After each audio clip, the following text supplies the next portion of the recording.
Shwmae da a chroeso i ail ddyrnod Eisteddfod Dref Sir y Fflint 2016. O'n Talfryn dwi ac os ych chi'n cofio ddoe, fyddai yn edrych ar eich hôl chi bob bore am 10 o'r gloch yn neud yr eitem ffasiwn steddfod dyn ni'n ei alw fe. A fi wedi bod yn sgowto'r maes trwy'r bore i trial ffindo rhywun, un o ffasionistas ni a.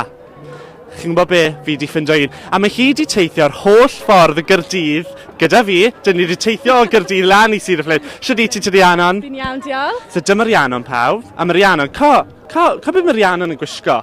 Yn diw hi'n edrych yn fabulous. Ti yn edrych yn fabulous. So, bysa ni'n gweud bod ti'n gwisgo fel off the cut, ysgwydd, blwsen fach, a sgyrten denim, obviously, yn mewn tymor yma.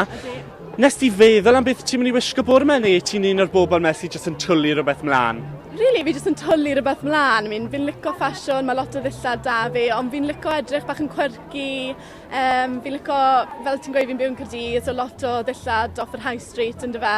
Wel, na thing, fi'n byw yn Caerdydd, a fi wedi teithio lan i Fflint, ond i ddim yn disgwyl yr awel mae heddi, so mae Cris fi'n hedfan. So mae rhaid ti feddwl, mae rhaid ni fod yn, mae rhaid i bethau fod yn addas ar gyfer steddfod. Lle fe fwrw eira prawn me, pwy a oer yn steddfod. Mae tywydd yng Nghymru mor unpredictable, so mae fe bach o broblem, really. Wel, fi'n gweld un problem sydd gyda ti. Y sandals, Rhiannon. Dyn nhw ddim yn addas iawn ar gyfer steddfod, dydyn nhw? Wel, fel o ti'n gweud, o'n i'n gwisgo boots ddo, a oedd hi'n grasboed, so o'n i'n meddwl, reit, sandals heddi, a mae gwynt ma, so... A mae hwnna'n rhywbeth arall. Ti ddim yn gwisgo siaced, bysa ti'n meddwl gwisgo cardigan bach ar ei ben yn rhywbeth? Ie, falle. Mae cyw yn y cefndir gyda ni. So hwn yw'n ei ffeithio, gobeithio allwch chi glywed ni. Sori, nôl at y cardigan, Rhiannon.